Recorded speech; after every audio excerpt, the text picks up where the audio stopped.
Carol. Boa noite, Adelson. Boa noite a você que acompanha a partir de agora o Bahia Record. A gente começa a edição de hoje falando do grave acidente entre um caminhão e um ônibus que aconteceu na BR-324. Uma pessoa morreu e outras 27 ficaram feridas, como mostra o repórter Paulo Lavinsky. As imagens feitas do helicóptero Águia Dourada mostram o início do resgate dos passageiros do ônibus.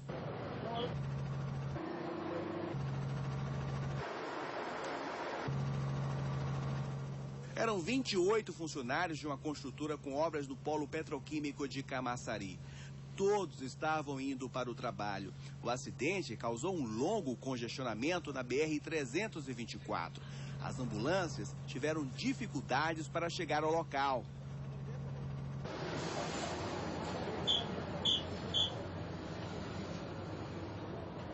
Este soldador conta que estava dormindo no momento do acidente.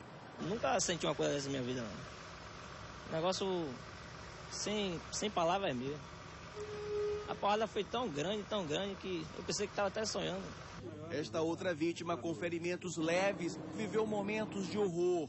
Bagaceiro lá, muita gente acidentada, bastante assustado. A gente vê aquilo ali, uma coisa que eu nunca vi pessoalmente assim. Muitos feridos receberam os primeiros socorros ainda no local do acidente. Acordei na hora do impacto, né? O que o senhor viu? Quando eu acordei já tinha acontecido tudo no impacto. Parou uma ripa e destroço da carreta próximo à minha cabeça. Próximo à minha cabeça na hora. Livramento de Deus, graças a Deus. De acordo com testemunhas, o motorista do ônibus perdeu o controle da direção e bateu na lateral da carreta parada no acostamento. O veículo estava carregado com vergalhões de ferro. A informação que o motorista passou é que ele teria sido fechado por um veículo e aí o que fez ele colidir na carreta. O motorista da carreta, João Carlos de Lima, de 54 anos, estava com o veículo estacionado no acostamento, fazendo a manutenção, quando foi atingido pelo ônibus. Ele morreu na hora. Ele ficou preso embaixo do ônibus e os homens do Corpo de Bombeiros tiveram dificuldades para retirar o corpo. No ônibus, o estrago foi grande.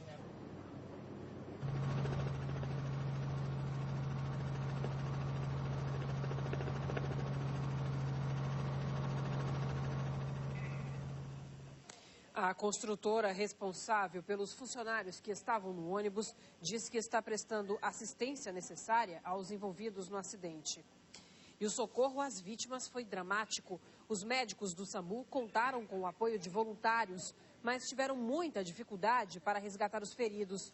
Alguns deles precisaram ser retirados pela janela do ônibus. Foram momentos de tensão, acompanhados de perto pelas nossas equipes de reportagem. Ainda nesta edição do Bahia Record, você vai ver a reportagem completa com os depoimentos de vítimas e de parentes dos feridos. Agora a gente fala de um caso que abalou a pequena cidade de Tucano, a cerca de 250 quilômetros de Salvador. Um bebê nasceu prematuro e horas depois o hospital constatou a morte dele. Mas quando o corpo era preparado para o velório, parentes perceberam que a criança estava viva. Levada novamente para o hospital, o bebê não resistiu e morreu. Agora a mãe acusa a unidade médica de negligência. As imagens feitas por um cinegrafista amador mostram o pequeno José pouco tempo depois de vir ao mundo.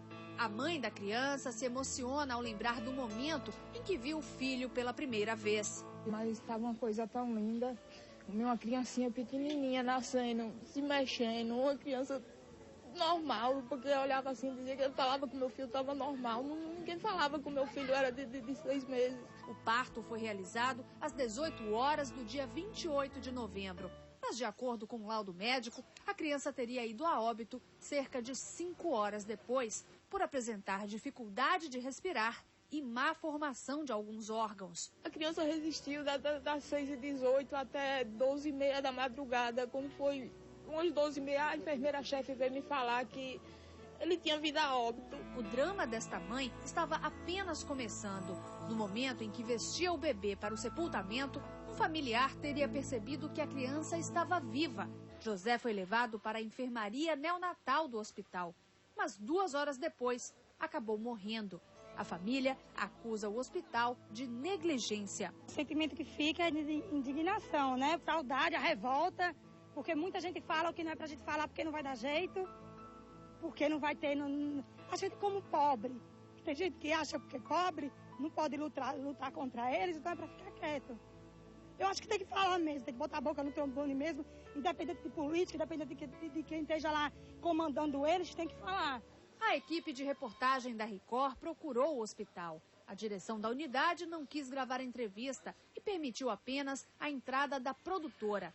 Dentro de uma sala, a portas fechadas, o coordenador de enfermagem do hospital disse que a criança recebeu atendimento adequado, mas as chances de sobreviver eram muito pequenas. Ela nasceu com vida, mas essa vida tem um período, é curto. No dia tinham 4 médicos aqui e nenhum deles nunca viu nenhum caso. É coisa divina. O avô da criança lembra com saudade do neto. Foi bem bom ter visto ele vivo. Bem bom mesmo. Ave Maria, saudade é demais. Saudade é demais aqui. Eu espero que os próprios médicos do hospital tomem alguma providência, porque isso não pode ficar acontecendo aqui. Não pode. Não pode acontecer mais isso. Assim como eu perdi o meu, outras mães podem vir perder outros filhos.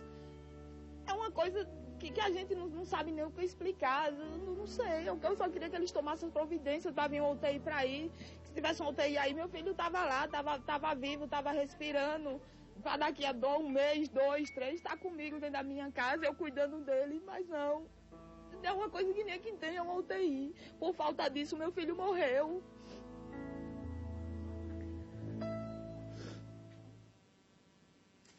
Foi recapturado pela Polícia Militar um dos 3 presos que fugiram da delegacia de Ibotirama, no oeste da Bahia, na madrugada de hoje.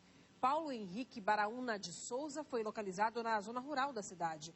O trio cerrou a grade e escapou pelo teto da delegacia. A fuga só foi percebida durante a manhã, após a recontagem dos presos.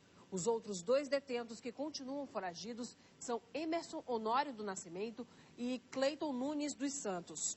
E teve fuga também na delegacia de Itajibá, no sul do estado. Neste caso, até agora, ninguém foi recapturado. Robson Lino dos Santos, Rogério de Jesus dos Santos, Elton dos Santos Nascimento e Márcio Gabriel da Rocha Durval escaparam durante o intervalo do almoço. Eles quebraram uma grade da área destinada ao banho de sol e tiveram acesso a uma mata que fica atrás do complexo policial. Sábado tem balanço geral nos bairros, será a última edição do projeto este ano. Por isso, os moradores de Periperi têm motivos de sobra para comemorar. Além de muita música, a comunidade vai contar com diversos serviços de graça. A festa para o povo acontece na Praça da Revolução com o mais querido apresentador da Bahia, Raimundo Varela. Shows com El Chan e Fantasmão vão animar o público durante o programa que será transmitido ao vivo pela Record Bahia a partir do meio-dia. E a partir das 9 horas da manhã, estandes estarão atendendo toda a população gratuitamente e em diversas áreas. Você pode levar toda a sua família para cortar o cabelo, fazer a medição de pressão arterial, limpeza dentária e muito mais. Entre os parceiros confirmados estão o PROCON e o Tribunal de Justiça do Estado, através do Balcão de Justiça e Cidadania. Pelo próprio programa ser itinerante, ele leva informação, ele leva ao conhecimento, à população, ao consumidor, porque percebemos que o consumidor, que a população, ela é carente de informação e, por outro lado, também ela é sedenta de informação. A gente encaminha para o balcão mais próximo, tem Piripiri, inclusive. No balcão a gente faz processos de divórcio, alimentos, reconhecimento espontâneo de paternidade, reconhecimento e dissolução de união estável e também tratamos com mediação de conflitos de vizinhança, consumidor. É um projeto muito interessante do Tribunal de Justiça da Bahia. Além desses serviços, teremos também a participação da Defensoria Pública, do Detran e do Pátio do Povo, que é o jornalismo da emissora recebendo denúncias e reclamações. Então não esqueça, neste sábado, a partir das 9 horas, na Praça da Revolução, em Periperi, tem o último balanço geral nos bairros de 2012. Uma festa para toda a população de Salvador e de graça, só aqui na Record Bahia. Quem precisa passar pelas BRs 324 e 116 vai pagar mais caro a partir de amanhã. O reajuste até parece pouco, mas pode pesar no bolso do motorista. A cobrança das novas tarifas começa já a partir das 0h desta sexta-feira. O reajuste foi de 3,5% na média das 7 praças operadas pela Via Bahia, a concessionária que administra as rodovias. Na BR-324, apenas motocicletas, motonetas e bicicletas moto não tiveram reajuste de tarifa e continuam pagando 90 centavos. O valor para automóvel, caminhonete e furgão passa de R$ 1,70 para R$ 1,80. Para caminhão leve, ônibus, caminhão-trator e furgão com rodagem dupla, a tarifa muda de R$ 3,50 para R$ 3,60. Na BR-116, a tarifa para motocicletas, motonetas e bicicletas moto sobe de R$ 1,50 para R$ 1,60. Automóvel, caminhonete e furgão, que antes pagavam R$ 3,00, pagarão R$ 3,10. Para caminhão, caminhão-trator com semi-reboque e ônibus, o valor passa de R$ 9,10 para R$ 9,40.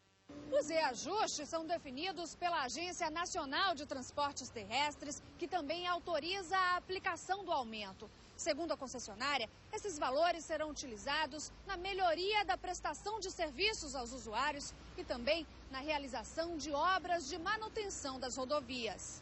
Somente esse ano, até o final de dezembro, nós recuperaremos 300 quilômetros de rodovias. Outros 270 quilômetros de rodovias serão recuperados em 2013, até o final de 2013. Quem utiliza as estradas reconhece que melhorias estão sendo feitas, mas reclama dos valores cobrados. Sobe pedais, sobe manutenção de carro, combustível e o frete não sobe por quê? Um ponto melhora, porque a estrada melhorou, mas precisa melhorar mais ainda. E não para por aí não, viu? Existe a possibilidade de mais despesa para os motoristas. No próximo ano, o pagamento pelo uso dos estacionamentos de shoppings de Salvador pode ser obrigatório. A notícia pegou muita gente de surpresa.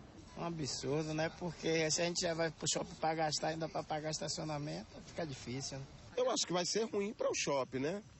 Porque a partir do momento que começa a cobrar, a gente vai diminuir a frequência no shopping, né? Quer dizer que além de a gente consumir, pagar impostos caros, além disso, pagar o estacionamento é o fim. A decisão partiu da 7ª Vara da Fazenda Pública, que ordenou a SUCOM a iniciar nos próximos 30 dias o modelo das regras para a cobrança nos estacionamentos dos shoppings, sob pena de multa em caso de descumprimento da lei. A SUCOM informou em nota que ainda não foi notificada pela Justiça. Até o final do ano, a população não vai pagar para estacionar nos shoppings, mas o consumidor deve preparar o bolso. Vai ser um dinheiro a mais, agora tem que ser um valor que seja acessível para todo mundo. Acho que deve exigir outra forma, uma nota fiscal de alguma compra acima de tantos reais, alguma coisa diferente, para não precisar cobrar. Olha, os consumidores estão reclamando, mas com certeza os comerciários e os comerciantes também vão começar a reclamar. Afinal de contas, quem vai ao shopping passa a tarde inteira, o dia inteiro, vai ao cinema, o filme dura mais ou menos 2 horas, depois vai fazer compras, tomar um sorvete, e isso não vai ser mais possível, porque se for cobrado por hora, vai ficar bem caro para o bolso do consumidor. Daqui a pouco, a história da idosa que completou 118 anos de vida hoje. E ainda, os momentos de tensão durante o socorro às vítimas do acidente entre um ônibus e um caminhão na BR-324. A gente volta já com os depoimentos emocionantes das vítimas. Bahia Record.